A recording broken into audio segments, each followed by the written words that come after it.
In this video, we're going to look at applying Dahlstrom moldings to any existing window that we might have. And we're going to pick one from the Revit family. In the example that we've supplied, it's a single hung window. Let's take a look at applying it to a generic double hung window. So let's go ahead now and open up a new family and look to a Windows. And we're going to look for a double hung window.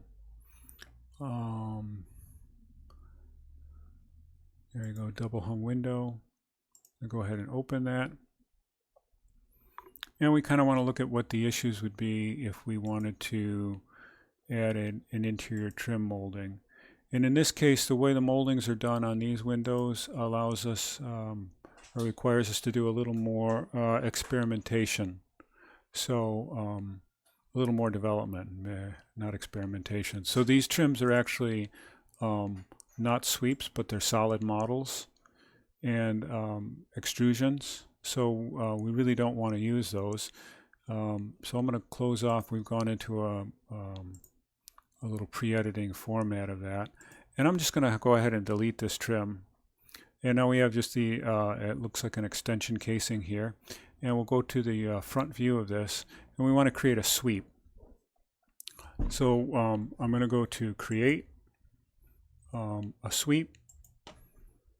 And the first thing it's going to do is ask me to sketch a path. And we're going to use that, we're going to need to pick a plane here. So let me go ahead and do that. I got to pick a reference plane. And I want that to be any, I'll select, there we go. That's the casement, the extrusion frame mullion. Let's hope that's the extension casing. If not, we can correct that in a second.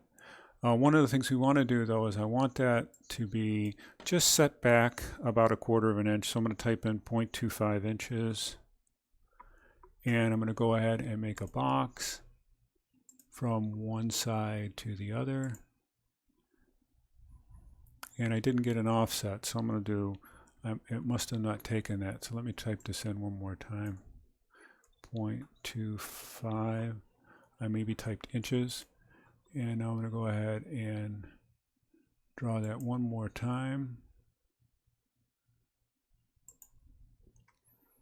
And complete that off.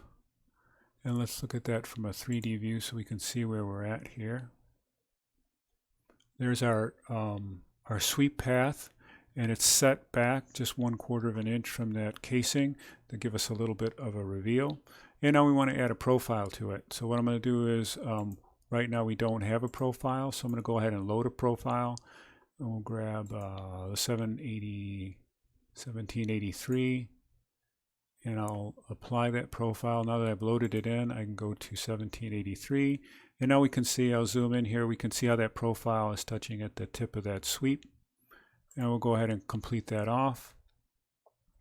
And now we have that profile added to our sweep. And we get that typical little bit of reveal there from the attachment of the trim.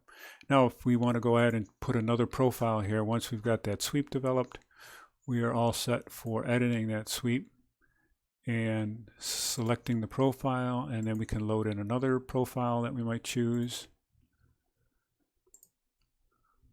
And I'll apply that one. And then we have our next profile.